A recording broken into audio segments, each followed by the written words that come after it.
much, Lesego, and thank you for giving me this opportunity. I see we've got more than 400 people that have joined us tonight, and this is excellent because a big part of our response to monkeypox is really in the hands of our healthcare workers, and it's through astute clinical diagnosis and rapid recognition of cases that we are going to win this thing. So what I'm going to try and do, and I'm going to share my screen with you, is to share our current knowledge on the topic of monkeypox. Of course, this is up until now been a rare disease that nobody gave much thought to. So there's still a lot that we need to learn, and certainly we need to acknowledge that, and also acknowledge those gaps so that we know best how to proceed going forward. So the reason why we're having this discussion on monkeypox tonight is obviously because of the multi-country outbreak of monkeypox. Let me just see if I can move this to the bottom of the screen. All right, so as of the first week of May 2022, we've seen cases of monkeypox being reported in several European countries, the United States of America, Canada, Australia, and now in the last couple of days, also the United Arab Emirates. This outbreak is linked to international travel, but there is a substantial number of cases that are associated with community-based spread. So the index case at this current time seems to be an individual that was diagnosed around 7th of May in the UK. He had a travel history to Nigeria before falling ill. The good news is that up to date, no fatalities have been associated with these cases of monkeypox in the non-endemic countries. Sorry, I've got a 2-year-old that's running in the background. I hope it's not going to disrupt us too much. We're trying to keep him calm. This is the first outbreak of monkeypox to involve cases simultaneously reported from various non-endemic locations. So this is really why the international community is sitting on the edges of their chairs monitoring the situation. It's also the largest outbreak of monkeypox ever recorded outside of endemic locations. So we're breaking records in many respects. At this stage. So the goal of control is really to improve surveillance, case investigation, and contact tracing so that we can break those chains of human-to-human transmission and stop the outbreak. I'm glad also to note that on the 31st of May 2022, there are no suspected or confirmed cases of monkeypox in South Africa. Let's look at the features of this current outbreak. Obviously, by tomorrow,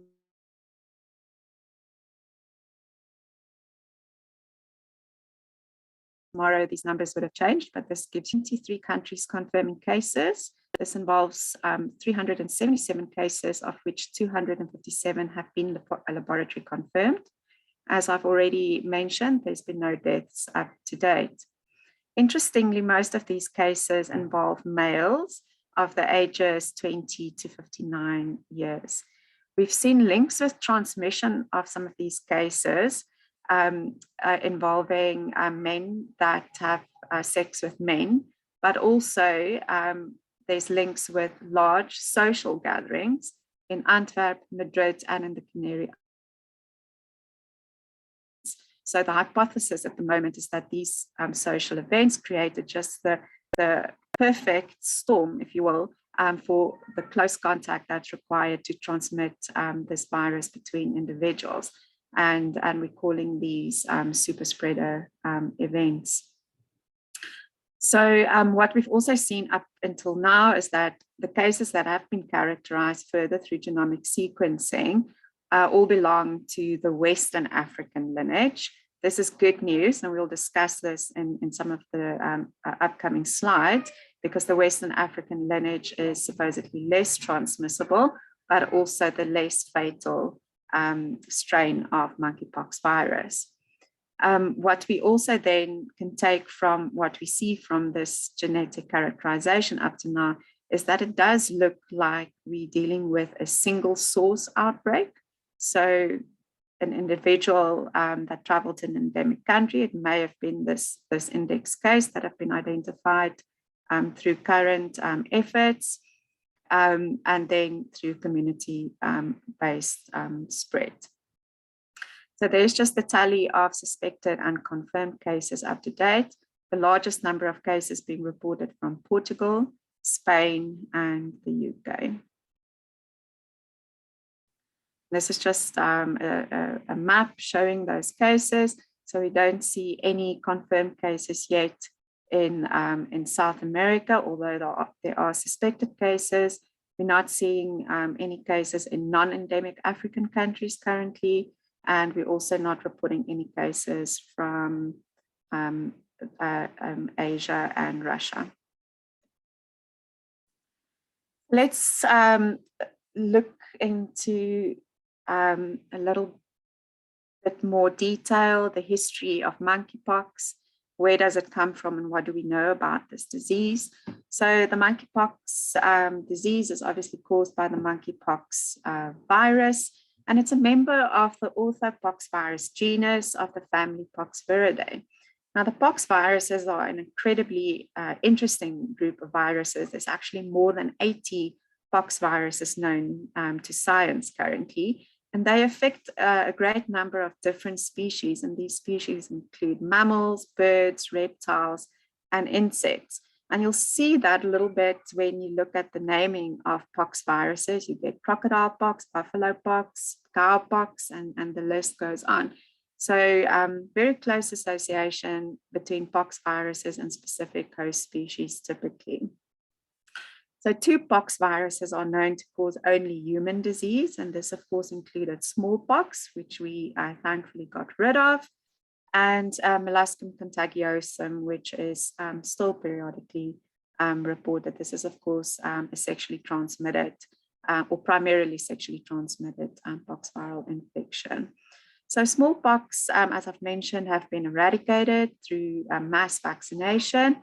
And by 1980, no human cases of smallpox were reported anymore. So the disease was formally announced as eradicated. And most countries then stopped vaccinating for smallpox by the early 1980s. What we also see pox virus infections in humans is that there are other pox viruses that may spill over from animals and cause incidental human cases. This includes cowpox, buffalo pox, ORF, which is reported, for example, in goats, and then obviously monkeypox virus, which we are going to focus on tonight. So the monkeypox virus is endemic to the tropical rainforest areas of Central and West Africa. On the map, you can see in the orangey color where endemic cases do occur. So this includes the Democratic Republic of Congo, Nigeria, Central African Republic, Cameroon, Ghana, Sierra Leone, Liberia, South Sudan, and also Cote d'Ivoire. Now, if we look at these viruses genetically, we can distinguish them into 2 distinct genetic clades: the Central African or Congo Basin strains, which are more transmissible and also thought to be more severe because of a higher case fatality rate that's associated with these cases. And then the Western African clade, which we are currently dealing with in the multinational outbreak. So the cross-sect between this division between the genetic clade seems to be in Cameroon. So Cameroon is the only country where both clades of the virus has been recognized. So even before monkeypox hit the headlines, cases of monkeypox have been reported in the endemic countries, and you can see the numbers there just for the past 5 or 6 months or so. More than 1,200 cases in the Democratic Republic of Congo. You can see there the higher number of deaths associated with monkeypox in this country, associated again with the specific clade of the virus involved here. And then the number of cases in Nigeria as well is quite high. So just to show cumulatively, the reporting of cases of human monkeypox in Central and Western Africa. Most number of cases historically being reported from the DRC, but also Central African Republic, Congo, and Nigeria. What is interesting is that in recent years, I didn't include that slide, but we have seen an increase in the number of cases that have been reported in the last decade or so. And the hypothesis for this is that due to the cessation of smallpox vaccination, which provided reasonable cross-immunity for monkeypox, you see a rise in the number of susceptible individuals in our community because they are no longer vaccinated for smallpox. And therefore, we now also see this rise in number of endemic monkeypox cases. And certainly also that's in keeping when we look at the age group of cases of monkeypox in these endemic countries. It tends to be the younger age group. So those are certainly the individuals that have not had smallpox vaccination. So outside of endemic countries, monkeypox has reared its head a couple of times. Our first encounter with monkeypox was actually back in 1958, and this was in monkeys that were exported from Africa for the purpose of experimentation. And through this research, a monkeypox virus, these animals were diagnosed with this strange disease, which was then dubbed monkeypox. This is also where the name monkeypox comes from. Then the first outbreak of monkeypox outside of the endemic areas was actually reported in the US in 2003, and it was quite a large outbreak involving 71 cases, of which 35 were laboratory confirmed. Again, note the 100% recovery of those cases.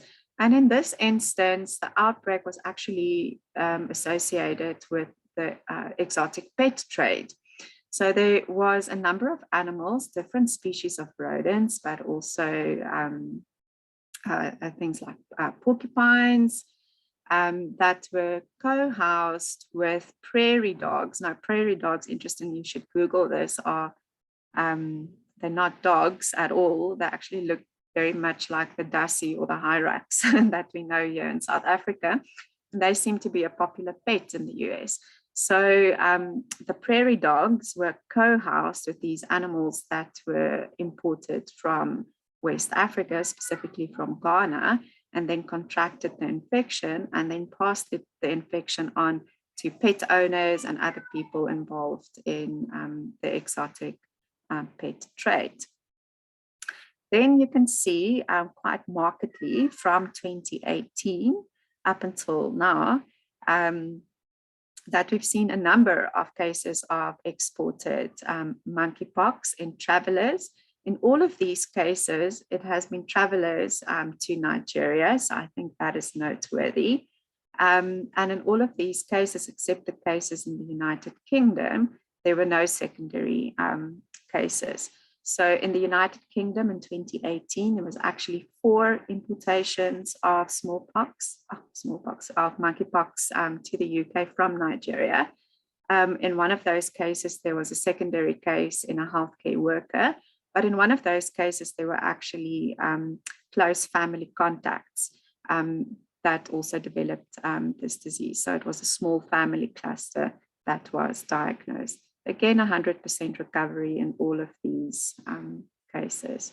So again, I think if we take in consideration what we're seeing in the endemic countries, systematic rise in the number of endemic cases, and now we also see we're almost sort of building up to the situation that we have now. So maybe we've been forewarned in a certain sense if we use the retro spectroscope, and you can see a rise in the number of exported cases since 2018.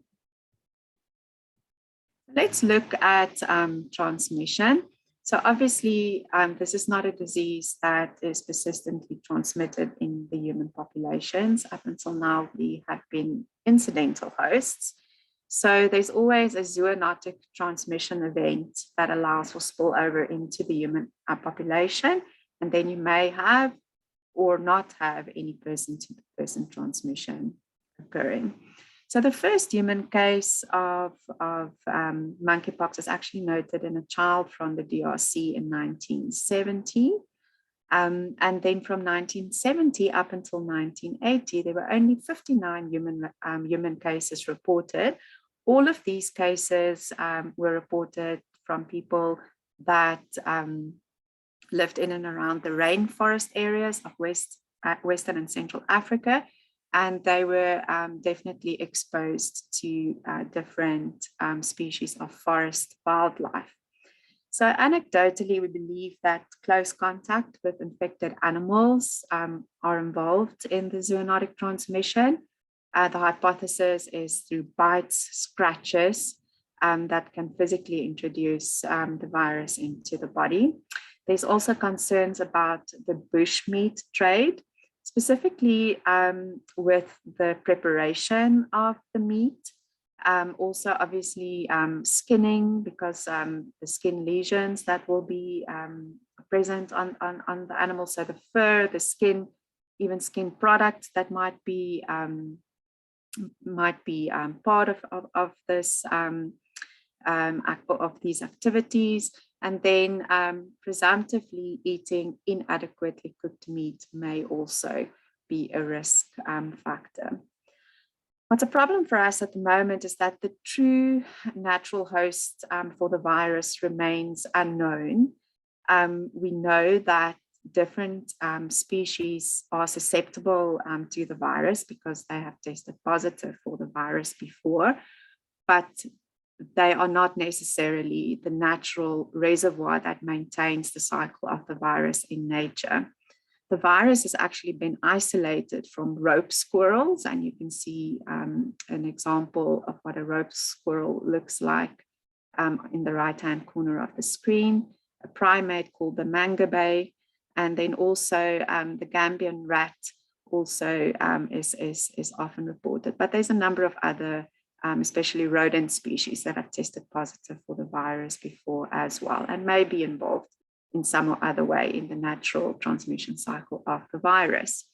So once we've had this zoonotic spillover into the human population, person-to-person contact transmission is driven through very close contact. This will really include prolonged face-to-face contact. So it's not spread the same way as COVID-19 or flu. It's really through large droplets. And one study that I've seen actually referred to 3 hours of prolonged, 3 hours of face-to-face contact without any personal protective equipment is seen as the risk for face-to-face transmission. So that is really, it's not the same as for COVID-19 or flu. Kissing, because when we look at the lesions can also be oral. And then obviously in the context of this current outbreak, definitely sexual contact, which is close contact, skin-to-skin contact that involves kissing as well, of course, can be involved also in the transmission of the virus. Contact with the materials contaminated with the virus. So this may be the scabs that develop from the lesions as the lesions are healing, the actual lesion fluid. These are all materials that are really loaded with virus. So contaminated linen, clothes, but also cutlery or other materials that are shared within the home or other areas can be potential sources of infection. Again, because we need really close contact for transmission, at least historically, healthcare workers have been at greatest risk for obvious reasons, but also then the very close contacts that one would have within a household, and then obviously also sexual partners are at greater risk. If we look at the secondary attack rate for the virus, again, there are different reports on this, but the sort of average that you can see across the studies is about 10%. And this is also in individuals that weren't vaccinated for smallpox before. The secondary attack rate in individuals that have been vaccinated for smallpox approaches 0. So again, with all of these, excuse me, with all of this in mind, again, the virus needs to enter the body through broken skin, through the respiratory tract, or through mucous membranes. Sorry, I've got a scratchy throat. Just give me 1 sec. Oh.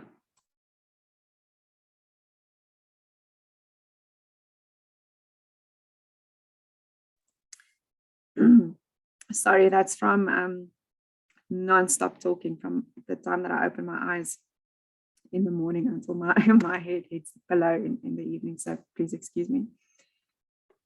So that's transmission. So let's discuss the clinical aspects of the disease. So we're looking at an incubation period from 5 to 21 days maximum, but the range is really 1 to 2 weeks. But this one can also take in consideration, especially when you're dealing with cases that are linked to potential travel. Infection can then be divided into 2 periods. We're looking at what we call the invasion period and then the skin eruption period. Now, the invasion period typically lasts no longer than 5 days. And here we see fever, intense headache, swollen lymph nodes is a very definite finding. And this is also what distinguishes the infection from other rash-causing viral infections like chickenpox and measles. Patients also complain of back pain, generalized body aches and intense weakness, and almost all cases also report fever chills. Now, the skin eruption period is really where we going to start being able to make or to recognize the cases clinically. Usually 1 to 3 days following the onset of fever, you'll start seeing the characteristic lesion formation for monkeypox. Usually the monkeypox lesions are concentrated on the face and the extremities rather than the trunk, but you can see that, that these lesions can be found from pretty much anywhere on the body. Interestingly, we can see often lesions also on the palms of the hands and the soles of the feet. Oral lesions are common. Lesions of the genitalia is not uncommon. And then a worrying one is then lesions in and around the eye that can also then lead to sequelae in those patients. So the rash evolution involves the formation of macules, which develop into papules, develops into basic fluid-filled vesicles and pustules, and then these lesions will form crusts, which will then fall off. And I'll show you a picture of the rash progression in the next slide. So there might be very few lesions, but in severe cases, the body can be almost covered in lesions. And sometimes what you can find is that there's so many lesions that they almost become continuous, and you will find large patches of the skin sloughing off at once as these lesions start to heal. These are just some pictures. Again, we've never had a case in South Africa, so these are pictures that I'm sharing with you that I found from different sources, and I'm trying to illustrate different things. So here you can see at the top of the screen on the left-hand corner, that's really a very typical monkeypox lesion, and we'll compare it, for example, with chickenpox lesions in one of the next slides.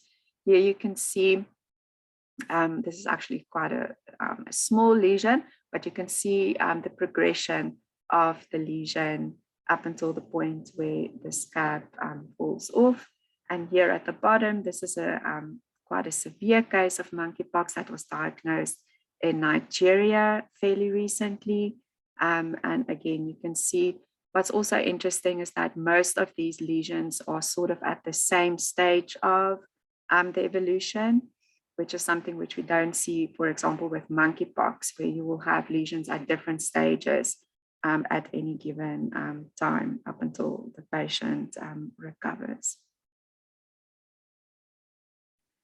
But the good news, again, is that this is a self-limiting disease with a fairly low case fatality rate. For the Western African clade, we're looking at a case fatality rate of about 1% reported up to date.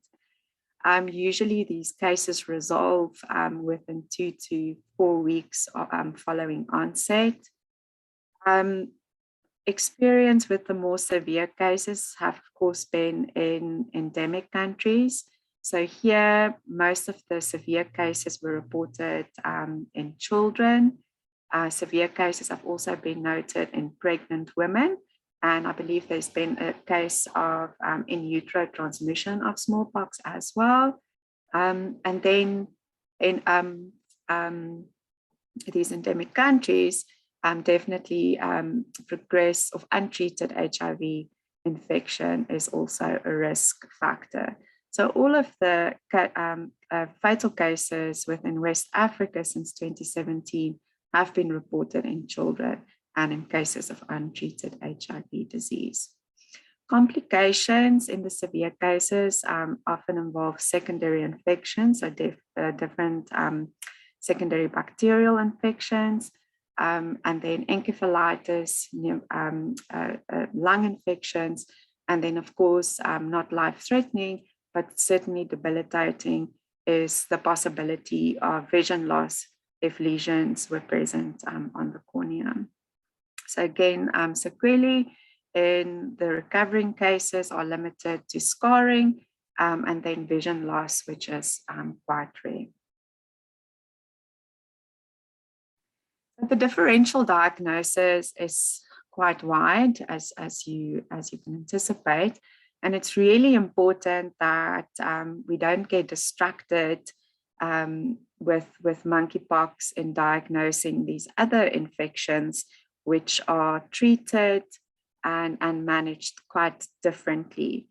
We also don't want to congest the system with monkeypox queries when in fact we are dealing with many other common rash illnesses.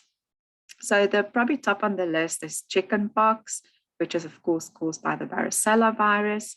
How do we distinguish between chickenpox and monkeypox?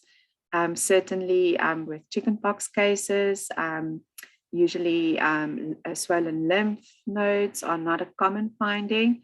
And I'm just going to skip forward to the next slide to quickly try and illustrate the differences in the rash. On the right-hand side, typical chickenpox rash, you can see lesions at different stages of development at the same time, where with monkeypox, which you can see on the left hand of the screen, the lesions appear very similar. They really typically also develop sort of at the same time, and that also explains why they sort of go through a uniform development across the body. So I think these two pictures show it quite nicely. The differential diagnosis will also include obviously things like measles, primary and secondary syphilis, herpes virus infections, and foot and mouth, which is not uncommon. We've already discussed molluscum contagiosum.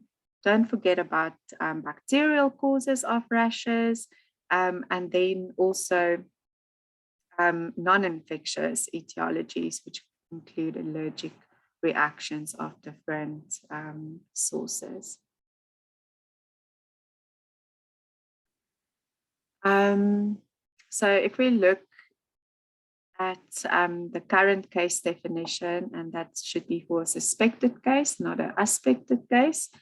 According to the WHO, at this stage of the outbreak, we are looking for a person of any age presenting in a monkeypox non-endemic country with an unexplained acute rash and one or more of the following signs or symptoms: headache, acute onset of fever, swollen lymph nodes, muscle pain, body aches, back pain, and profound weakness, and for which the following common causes of acute rash does not explain the clinical picture. And we've already looked at this list. And many of these are can be investigated through laboratory testing. Certainly PCRs for chickenpox, herpes infections, and so forth are commonly available. How do we treat and prevent infections? So again, good news with monkeypox is by far most of these cases do not require any specific treatment. There is a number of antiviral treatments that may be beneficial to the patient. I think none of those are actually currently available in South Africa. But again, most cases would not require any specific treatment. And infection typically resolves on its own without any long-term side effects. So really what we're looking at in terms of management is the alleviation of symptoms. Of course, we've already alluded to the cross-protective effect of smallpox vaccination. This would be in our population of the age 40 and above. In South Africa, we stopped vaccination for smallpox during the course of 1980. So that is our 40 plus population that should have some level of immunity. And then there aren't any commercially available vaccines currently, but the situation is obviously also quickly evolving. And I'm sure that in the coming weeks, we'll see the upscale of production and the prioritization of vaccination within this current outbreak being strategized. How are we preparing to respond to any possible cases in South Africa? So very important is to increase vigilance and awareness in our healthcare workers. So we are working with the departments of health, both national and provincial teams, to develop tools and materials that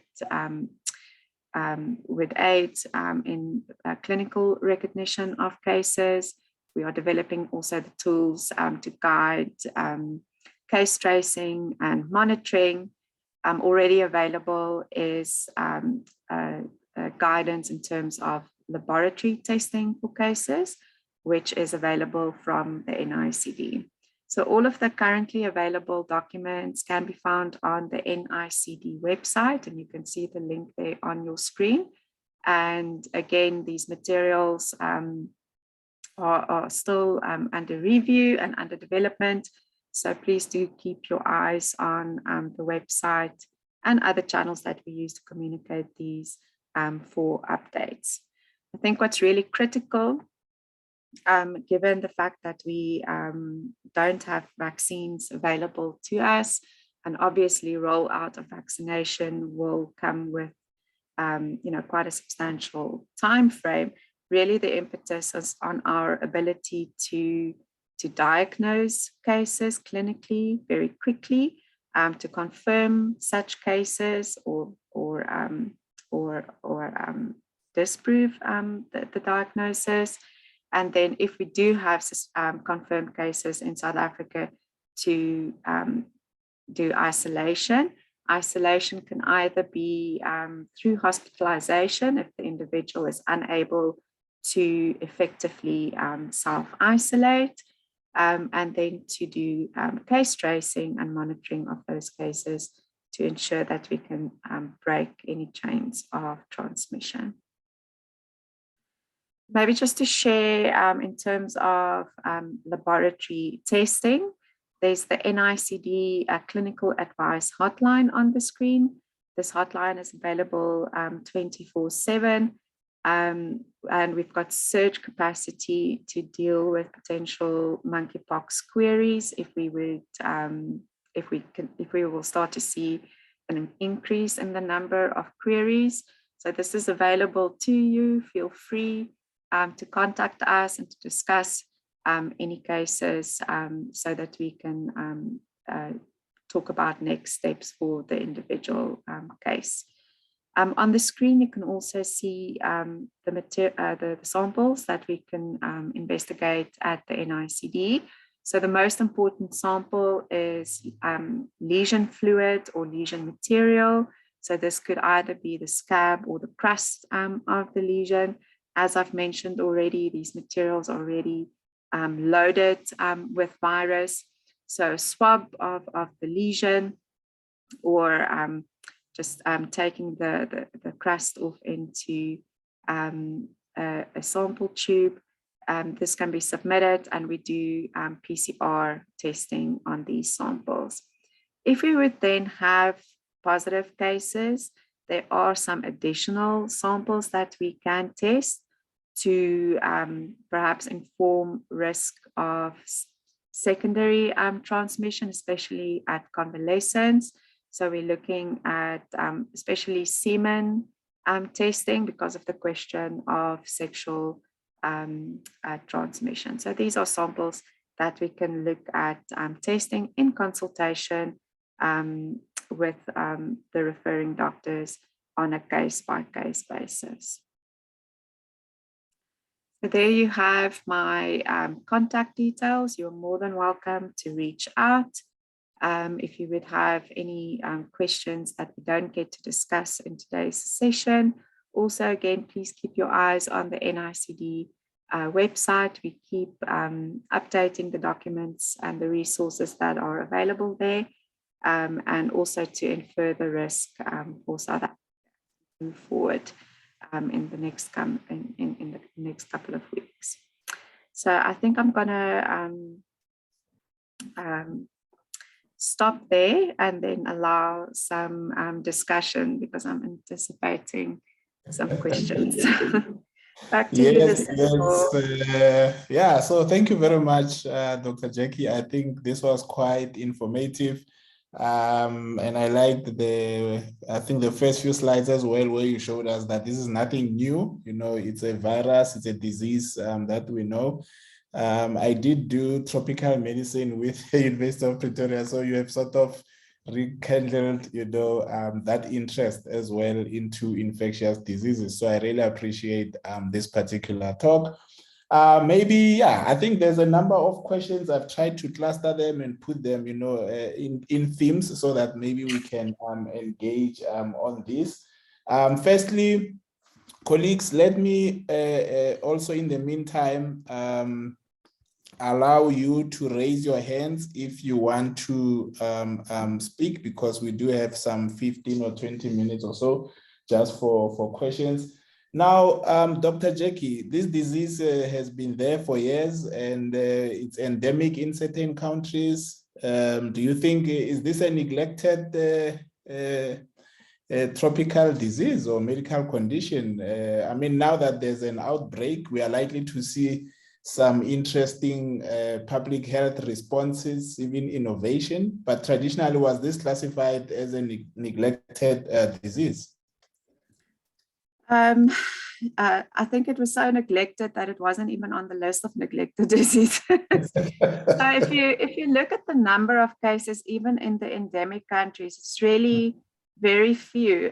If we look at the history in Nigeria, before 2017, there was a period of about 20 years where there were no cases of monkeypox reported. And then from 2017, you saw this resurgence of cases, and actually quite, you know, an alarming rise in the number of cases within Nigeria specifically.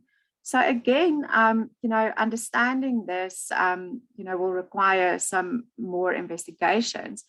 Is there more pressure? Is there more pressure in terms of the actual spillover events?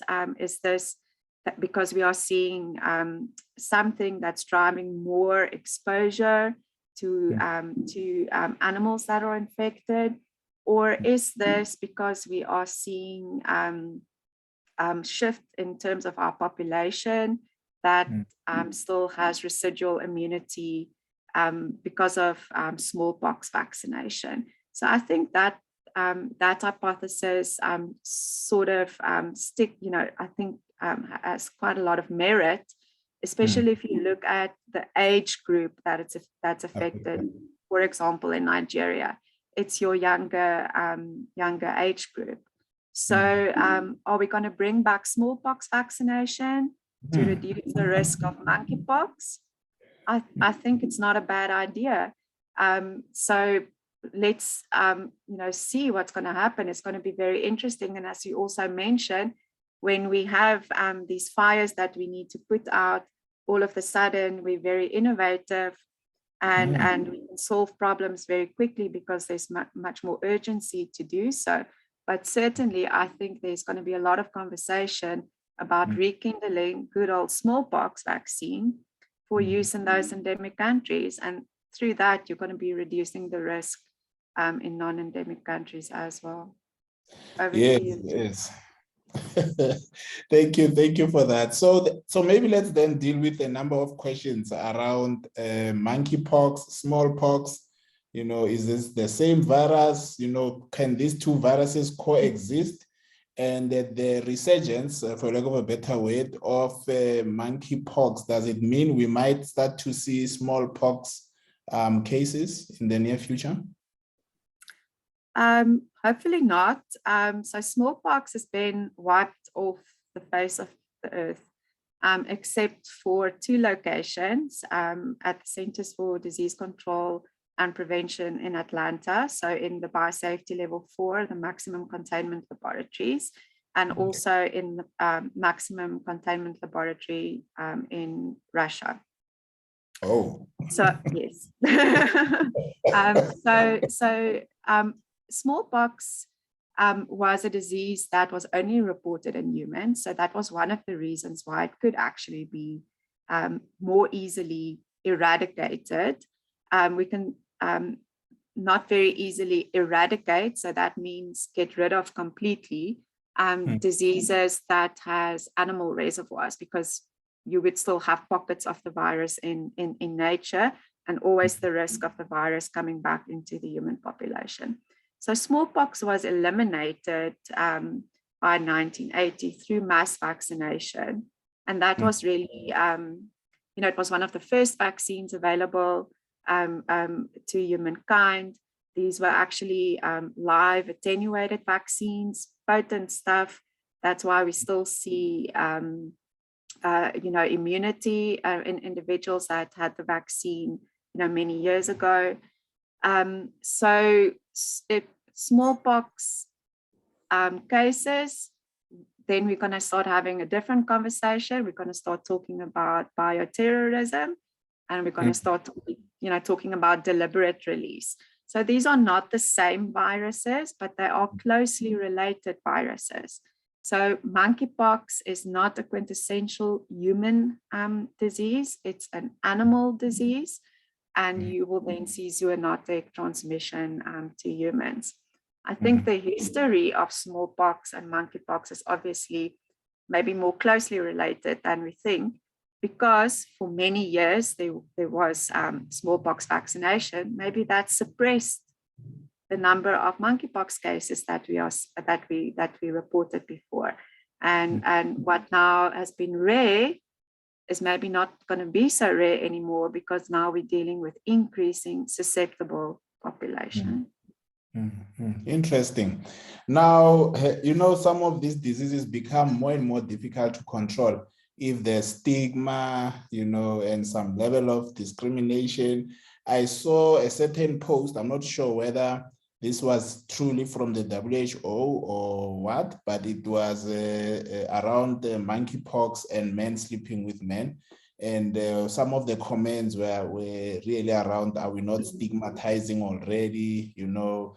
And I saw some questions also on the chat saying, why, how, you know, what is the science behind men sleeping with men versus other populations, you know? So maybe you can address what's unique in the men sleeping with men space, and how then do we make sure that the communication goes out such that it's not necessarily stigmatizing a particular group of people. Yeah. No, absolutely. So I've also noted that, and it happens so easily. Stigmatizing these diseases. So what, the risk of this is that we become complacent, and you think it's only the community of men that prefer to have sex with men that are at risk, and that's not true. That's actually very dangerous. So I think we need to recognize that. We've talked about how the virus can transmit, and that obviously opens up risk groups beyond sexual partners, or beyond the group of men, or the community of men that are having sex with men. So what happened in this outbreak, at least now in these early cases, hopefully, the outbreak will now start, we will start to see a decrease in the rate of cases, but the coming weeks will tell. But what has happened now with these early cases is that the early cases involved men that have sex with men. Now, who is going to be the close contacts of those individuals? So now it looks like it's only a disease of men having sex with men, but it's just a phenomenon, because these are, it's almost, I don't want to say accidental, let's use the word incidental, because these are the contacts. If for an individual, a man that prefers to have sex with other men, who's the contacts of that individual going to be? And now we see also the involvement of very large social gatherings. And this just is the cooking pot to have this virus spread the way that it's spread up until now. But we shouldn't be complacent in thinking that this is the only risk group, because that would be a huge mistake. It's a very difficult thing to communicate, especially to the public. And I'm an Afrikaans person, and the cogs don't turn very quick enough always. I think in Afrikaans and speak English the wrong way. But if you just think about it logically, these are the individuals that have been involved in this outbreak, and because of the contacts that these individuals have, this is how the outbreak has evolved. But to deal with it as a quintessential sexually transmitted disease is a mistake. We also don't even know that the virus is actually transmitted through semen, for example. Sexual contact involves kissing, there's lesions in the mouth. It involves skin-to-skin contact. There you go. So in these cases, yes, there was sexual contact. Was it actual transmission through bodily fluids or just skin-to-skin contact? It's very difficult to say, and those are answers that we still need to find, and that we haven't been able to answer because this has been such a rare disease up until now. Right. Yes. Thanks for that. There is a question I saw an obstetrician that I know here. He's asking about the implications in pregnancy and the fetus. I don't know what the experience is from the other countries, and I'm not sure if there's any specific things you want to address in that space. Yeah. Again, there's not a lot of data to work with. Certainly, pregnant women is listed as a higher risk group for severe disease. And there has been one case.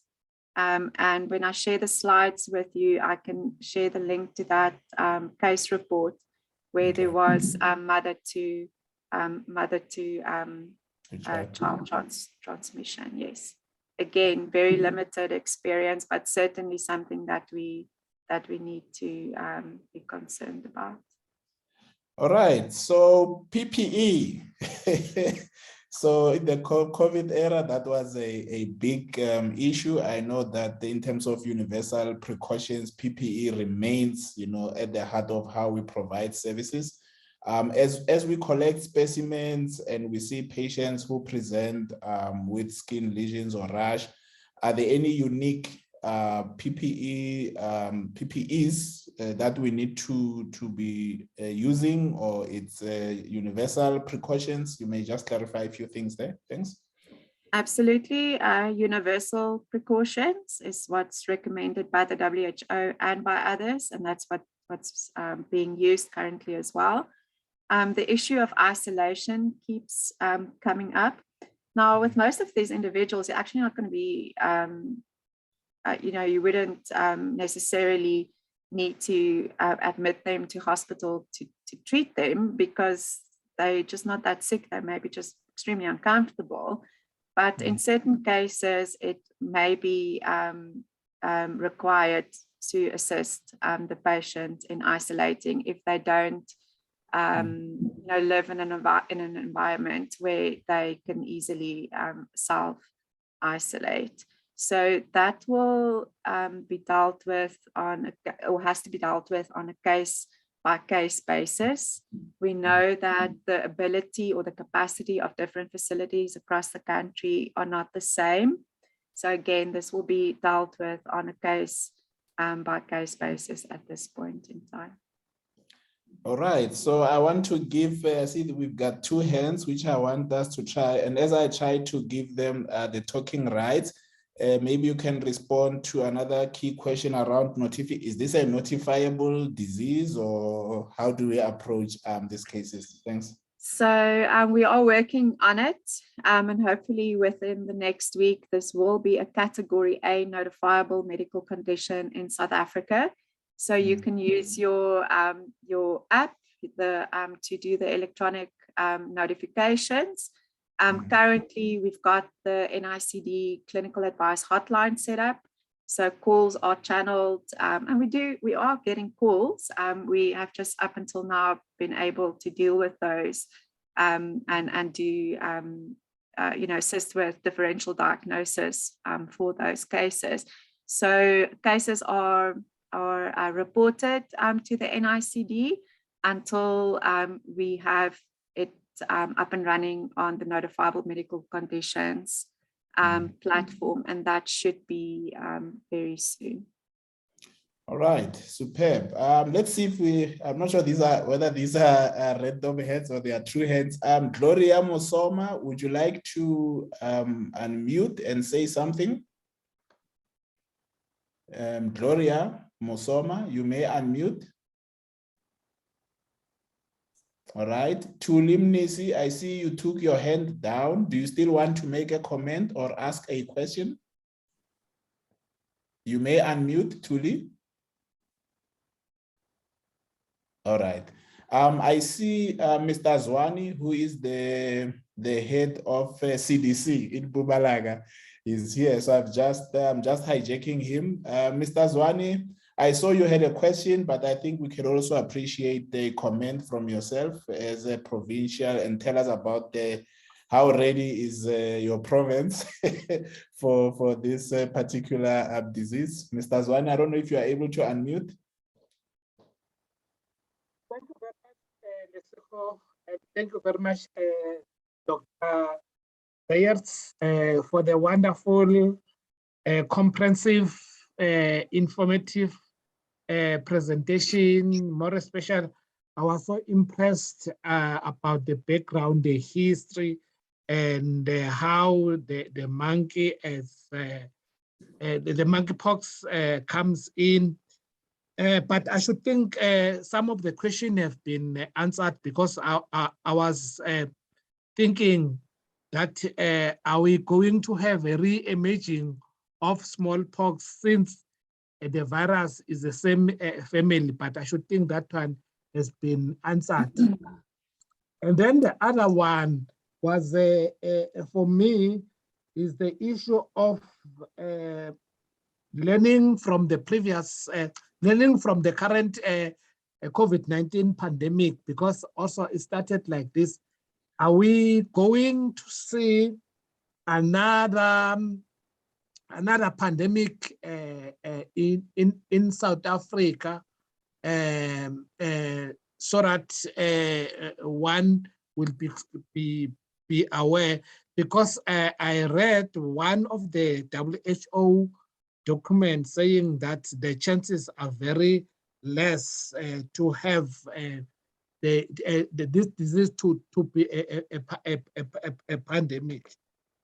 And in terms of what Dr. Lesego has said, as a province, yes, we are putting systems in place, but I must say that there is no difference just to reinvent the wheel, because the systems are already there in terms of the COVID-19. I should think we, as a country or as a province, we have learned a lot in terms of, there are a lot of lessons that we have learned through COVID-19 in terms of preparedness, in terms of detection, in terms of investigation. So all those streams, it will assist us in terms of making sure we prevent the further spread of the disease to other communities. Thank you very much. No, thanks. Yeah, I think most of the issues you had already responded to. I don't know if there's something specific from his comments. I just wanted to make 2 comments. We are going to be working very closely with the provinces in the coming weeks, and we will have similar sessions, but more technical, if you will, in terms of case tracing and monitoring and those things, with the provinces in the coming weeks. So we will definitely be speaking soon, Mr. Zwane. And then just on the issue of what's the pandemic potential of monkeypox, I think obviously we're dealing with an epidemic that's really different from what we've dealt with before. It's challenging us because this was a disease that was so rare before, and it's just, you know, to some extent difficult to predict what will happen. What we do know is that this is a virus that moves much slower than something like SARS-CoV-2.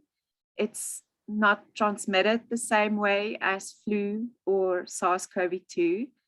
Because it's moving slower, you know, classic containment approaches can be more effective. You need very close contact for transmission. So through contact tracing and through isolation of cases, we can actually break those chains of transmission and get ahead of the infection. That's really almost impossible with something like COVID-19 and flu because of the way that it's transmitted.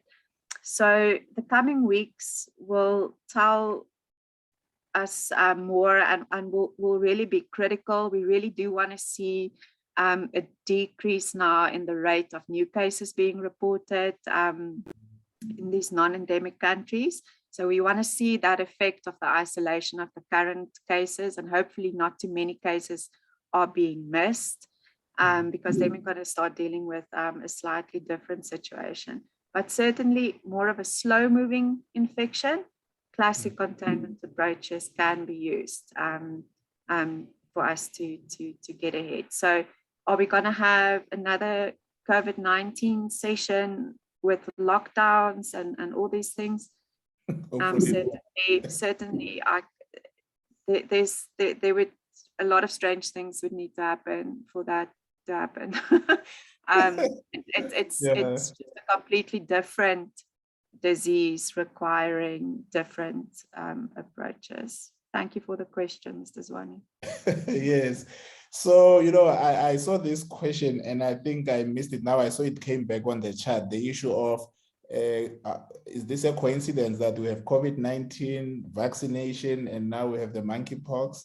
I know these are things that fly quicker than evidence, right? You'll find that suddenly there's a belief associating COVID-19 vaccination with monkeypox. But I think we need to respond to that because these are things that fly faster than anything. Yeah. So the vaccines that are available are not actually specific for monkeypox. They weren't produced for monkeypox. There really wasn't much of a reason to develop vaccines for monkeypox up until now.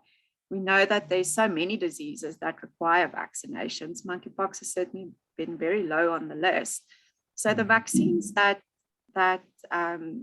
are currently available are smallpox vaccines that offer cross protection for monkeypox. So there aren't any commercially available or even monkeypox specific vaccines in the lineup to be commercialized. These are all old smallpox vaccines, actually. No, thanks for clarifying that, because this I don't know what to call them, negative communication or media, in the social space. People tend to believe that versus any other randomized control trial we can really show. So I think every time they show up, we need to be able to communicate clearly and counter, those kind of beliefs. Really important, yeah. Quite key. No, I think I went through the chart. It seems like most of the questions being asked are either addressed, in the presentation itself or through questions. So colleagues, we are not going to go through all the questions. I think if you are asking questions around the isolation, treatment, all these are covered in the webinar. At this point, I really want to be grateful and thank Dr. Jackie that when I inquired to say, hey, can we try and empower health workers? I saw there was a quote from one of the health workers where she was saying she is now at peace. Yes, it's Zanele just before 7. She says, I'm so delighted to have been part of this session because I was super nervous about the country's preparedness for this monkeypox. The silence was was too deafening, something like that. I think people had a lot of questions, and now at least, we have shared information. And I think from what I've heard from you, we are going to be sharing more information so your closing remarks, Dr. Jackie, and then I hope we stay free of monkeypox, but we know that there's a risk. We might have to deal with it. So again, our healthcare workers are at the front line, and we are very dependent on you to recognize these cases quickly and work with us to make sure that we can manage those cases and interrupt any transmission within the country. The NICD is here to serve you. We have the laboratory testing actually already set up for many years. We've got tests for many different strange things that we might never need, but we always want to be ready for anything that comes our way. And we are really working to keep updated information coming your way. So please do work with us. And I think, again, it's really going to be about us working together and astute clinical recognition of these cases. So that's why these sessions are really important. So I thank you, Lesego, for this platform.